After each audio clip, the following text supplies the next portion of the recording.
तोर साड़ी के प्लेट कोइले बाहरे पगलेट रोज देखे नी फेसबुक पे चालू के इंटरनेट रोज देखे नी फेसबुक पे चालू के इंटरनेट कबो झलक कहता रे कबो लच कहता रे बावन गज के लाली सरिया पे कोमरिया लचके रे बावन गज के लाली सरिया पे कोमरिया लचके रे।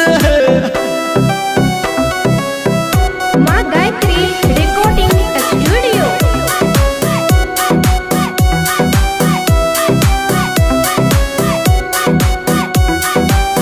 जान मारेला तोर होटलाली नाक के नथिया कान के वाली दिलवा रहेला बेचैन देख के अखिया काली काली पल्लू सर के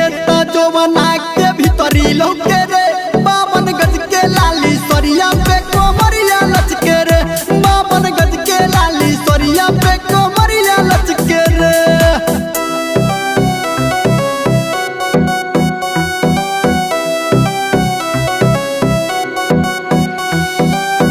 जब चले लू तू एक गोरी पहिर के हरियर हाथ में चूड़ी मनवा रहेला बेचैन देख के होटवा के हेला जब हंसेलू तो दिलवा के भीतरी छौके रे बावन गज के लाली सरिया पे कोमरिया लचके रे बावन गज के लाली सरिया पे कोमरिया लचके रे।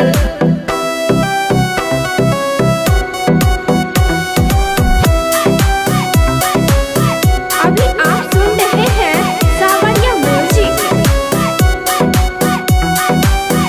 प्यार भइल बारे दीवाना तू देखबलू सिस्टम ऐसन कबो देखले ना धर्मेंद्र संजय देवंग तोरा जैसन देखे में फिगर तोहर मस्त लागे रे बावन गज के लाली सरिया पे कोमरिया लचके रे बावन गज के लाली सरिया पे